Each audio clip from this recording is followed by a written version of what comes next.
Labdien, cienījamie mediji!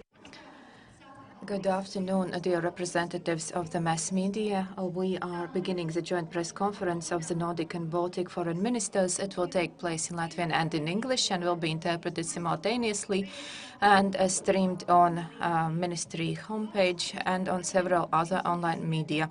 The floor goes to Krišjānis Kariņš, Prime Minister and Acting Minister of Foreign Affairs. Thank you and good afternoon. First and foremost, I would like to express my appreciation for this 1.5-day opportunity to meet with them. Unfortunately, it is quite restless in Europe. We are in a situation of war. For more than 500 days, Russia has been brutally attacking Ukraine. Every day we keep hearing about new crimes, new atrocities in Ukraine. The Ukrainians heroically defend their independence, gradually regain control of their territory, and our task is to support them as long as necessary until their victory. In these very difficult times, it is very important that countries that think alike, they meet and coordinate their activities. And this is what we did today and yesterday. We are here, the closest of allies from the Nordic and Baltic countries, to discuss how we could better help the Ukraine, how we could coordinate our activities, and how we could spread our message in the world, maybe also to countries that are further away from Europe and who do not understand that this is actually an imperialistic war in Ukraine. It is also very important that we discuss that eventually Russia will have to be brought to justice for all the crimes that it has committed in Ukraine. In my mind, a criminal tribunal would be the appropriate choice, where even the highest leaders of Russia will be brought to justice. This will be unavoidable, and this will happen because they have to answer for what they have done. Also, during these 2 days, we spoke about the topic that is derived from this war, that has become more and more topical in our region, but not only, and it involves our energy independence and our energy security. We have successfully freed ourselves from the dependence from Russian fuels, but we still have to do a lot. We have to increase renewables capacity and build our infrastructure in a way so that we would have safe sources of energy, but also our prices would be competitive for our people, for our companies, so that our region would not only persist, but would also become stronger as a result of the situation and ready to face future challenges. It is clear that friends like us, we stick together, that we together support Ukraine, and we will continue supporting Ukraine. It is clear that Ukraine will win this war. Thank you. Thank you, Mr. Kariņš. And now the floor goes to Tobias Billströms, the Minister of Foreign Affairs of the Kingdom of Sweden. Well, thank you very much. I would like to start by expressing our gratitude over this visit to Latvia and, of course, also a very successful meeting hosted by Prime Minister Kariņš. Thank you very much for this. Russia's full-scale invasion of Ukraine has highlighted the importance of cooperation among the Nordic and the Baltic countries, and having all of the Nordic and the Baltic countries as members of NATO will constitute a security policy shift in our region, making us all stronger. Earlier today, we discussed the Vilnius NATO summit, hybrid threats and countering disinformation, and of course, we also exchanged views on the future role of the Nordic-Baltic cooperation given the new geopolitical situation. On Ukraine, we, the Nordic and the Baltic countries, stand together in our support, united in our conviction that we must ensure that Russia remains unsuccessful in its attempts to break the Ukrainian spirit, the resilience and the stamina. Sweden's support to Ukraine has increased significantly, and we will remain for the side for as long as it takes until victory is achieved. We have provided more than 2.2 billion euros of military, humanitarian and financial support. Earlier this summer, we launched a new 5-year support strategy worth 500 million euros focused on EU reform and reconstruction efforts. And this is our largest bilateral strategy ever. The fact that the need of energy security has increased, that has also increased the significance of regional cooperation among like-minded partners in the Baltic Sea region. That was also another topic of our agenda. A secure supply of energy is vital for Europe, and the Swedish government attaches great importance to facilitating the expansion of offshore wind power plants in the Swedish economic zone. It is also clear that the energy crisis has highlighted the need to speed up the green transition of fossil-free energy. And in addition to the evident climate impact, this will also have, it creates an economic opportunity in terms of jobs and growth. Russia's illegal war of aggression is a manifest violation of the UN Charter. It is an acute challenge to global peace and security. And as the United Nations General Assembly Week is approaching, we spoke of the importance of the NB8, both in reaching out to strengthen the multilateral support for Ukraine and working together to promote tolerance, coexistence and openness. And finally, as of the 1st of January 2024, Sweden will take over the chairmanship of the NB8 cooperation.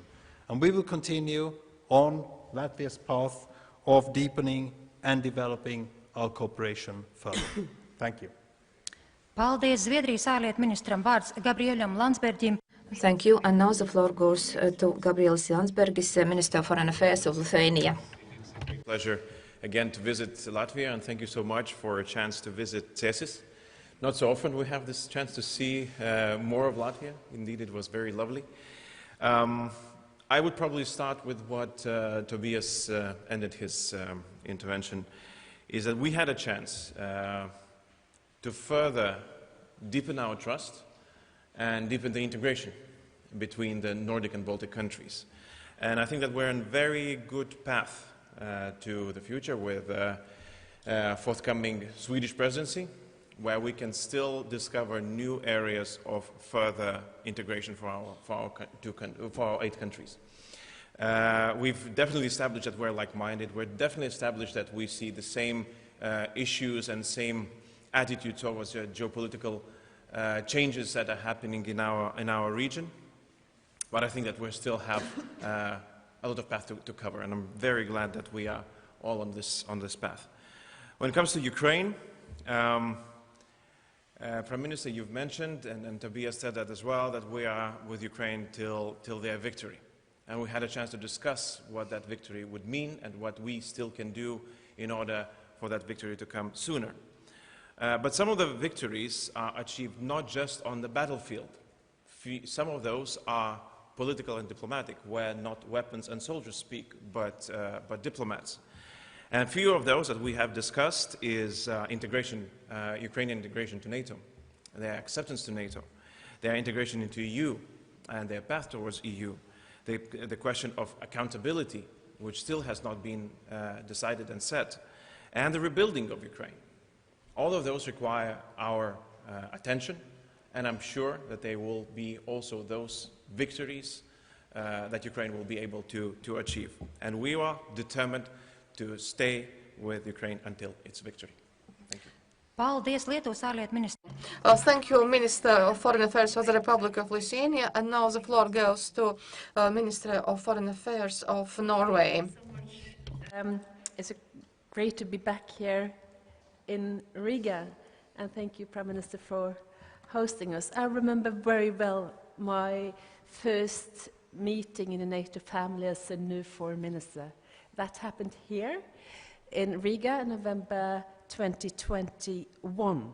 At that time, Swedish and Finnish membership of NATO was not on the agenda, but the main topic, Gabrielius, in that meeting was that Ukraine is being threatened by Russia. That was the main topic on that meeting. And 3 months later, that threat was carried out. So I will always remember this meeting here in Riga. Since then, the Nordic and Baltic countries have responded with strength to Russian aggression. We are supporting Ukraine in their defense with significant civilian and military donation. We have implemented historically strong sanctions on Russia. Our cooperation in NATO has a new dimension, and the Nordic and Baltic foreign ministers have traveled together to Kiev, to Ukraine twice. So we are more close than ever. Our joint commitment and long support to Ukraine is firm. Speaking for Norway, our parliament, with the support of all political parties, have committed to a 5-year program to support Ukraine. We have pledged about 1.3 billion euro a year for 5 years. We are committed to supporting Ukraine for the long term. Furthermore, Prime Minister Støre in Kiev in August announced that Norway plans to donate F-16 fighter jets to Ukraine. So Nordic-Baltic cooperation has never been stronger, never been more important or more valuable than now. Russia's brutal violation of international rules and norms has only strengthened our relationship. Thank you. Paldies, ministers kundzei. Thank you, Madam Minister. Now, Elina Valtonen, Minister for Foreign Affairs of the Republic of Finland. Colleagues, friends, dear ladies and gentlemen, these NB8 meetings are an important forum for exchange of views on current foreign and security issues with close partners. Today we had the opportunity to visit Patria's production facilities in Cēsis, which is a fantastic example of our multinational effort to boost the European defense industry and our regional capabilities in order to be fully interoperable and also to have interchangeable equipment. The Finnish government is fully committed to strengthening and deepening the Nordic-Baltic cooperation. After Sweden's accession to NATO is finalized, hopefully very, very soon, all Nordic and Baltic countries will be part of the same military alliance. In our meeting, we discussed the follow-up of the Vilnius summit. It was a historic moment for Finland to participate for the first time as a full NATO member. The main takeaway for us was indeed the agreement reached by Sweden and Turkey, and now we wait for the speedy delivery from Ankara. In NATO, Finland will focus on the security of our region, of the Baltic Sea area, up to the Arctic, which are tightly interlinked, but Finland is fully and 100% committed to the 360-degree approach of NATO.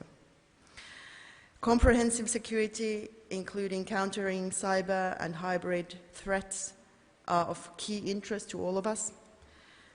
Important themes for the Nordic-Baltic cooperation, which are of strategic regional importance, but do carry also geopolitical relevance, just like Prime Minister pointed out, like countering Russian disinformation in Africa.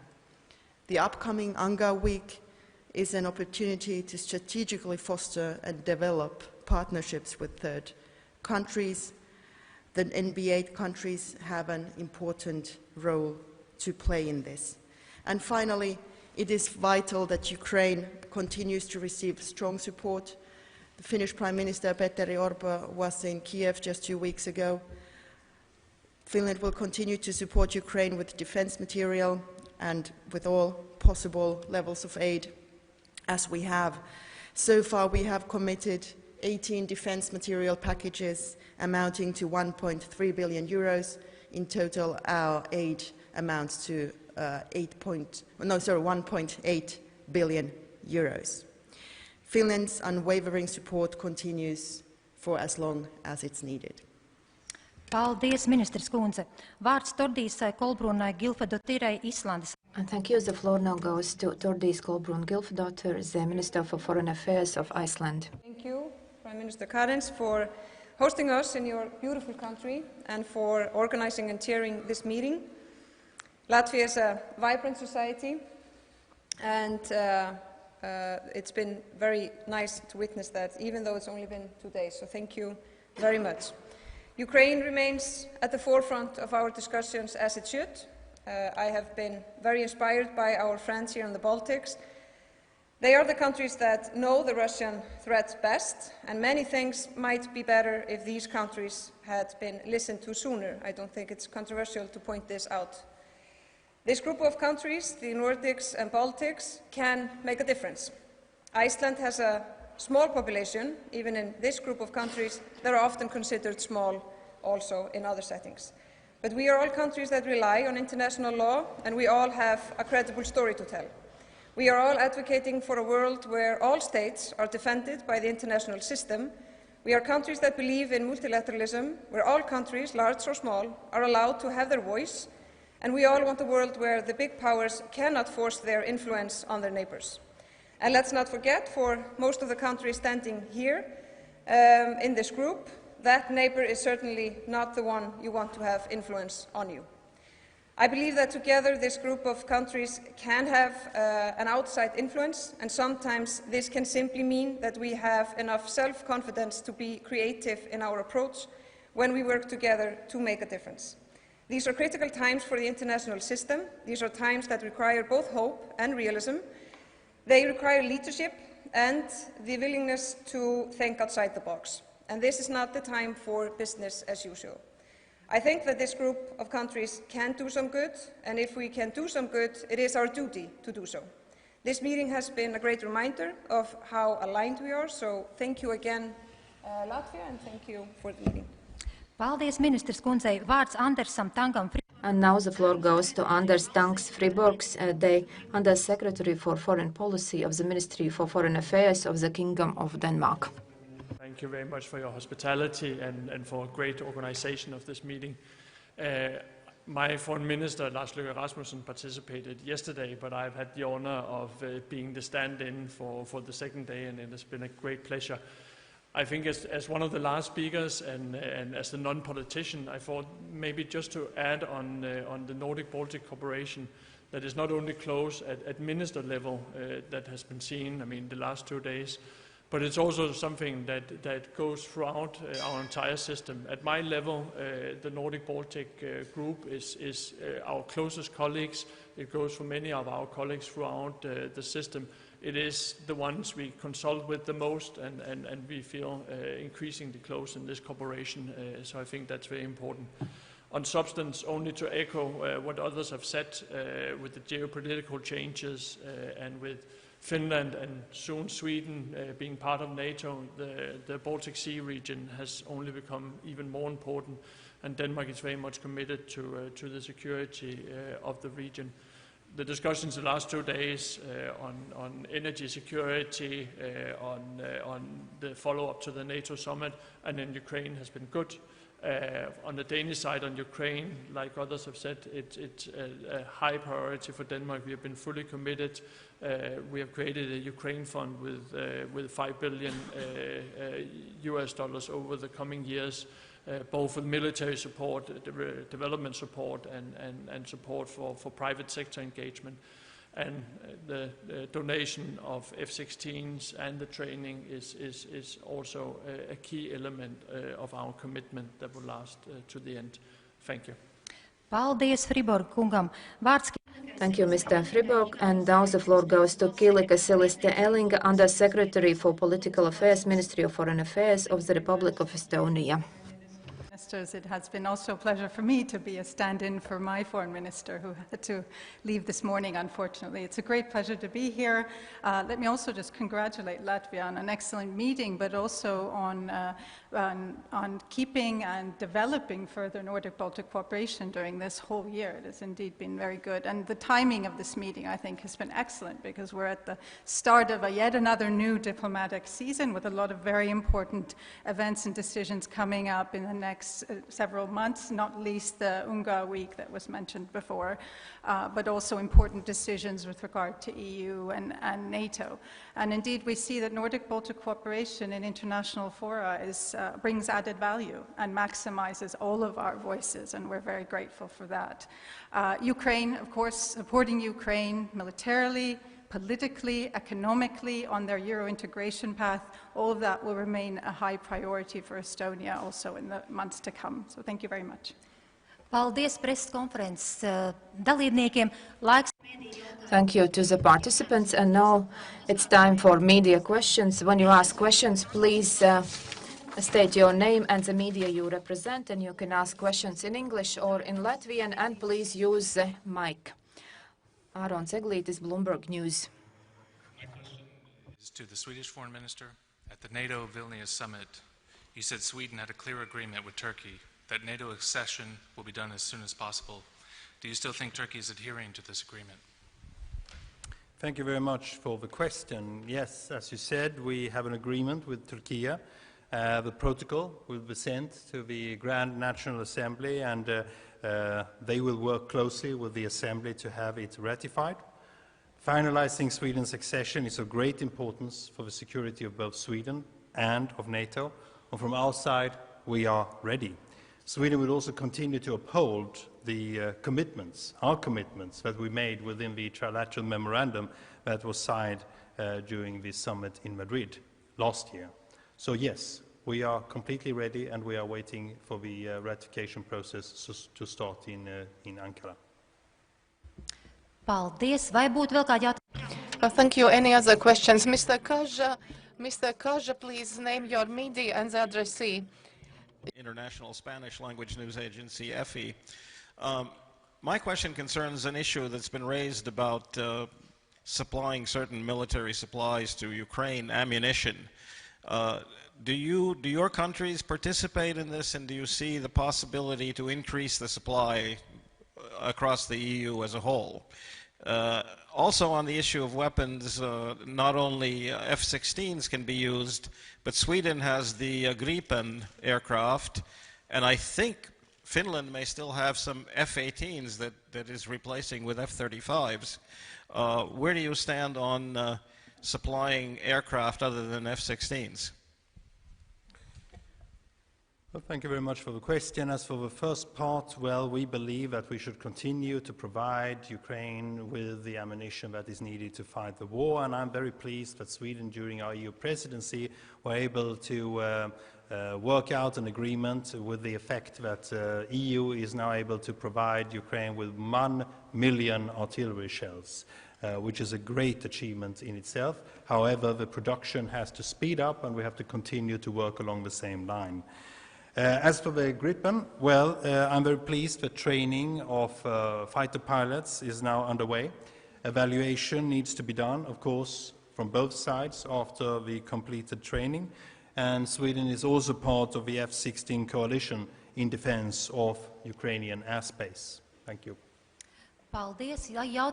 Thank you. If we have no more questions with this, we close the press conference. Thank you so much, and have a nice day.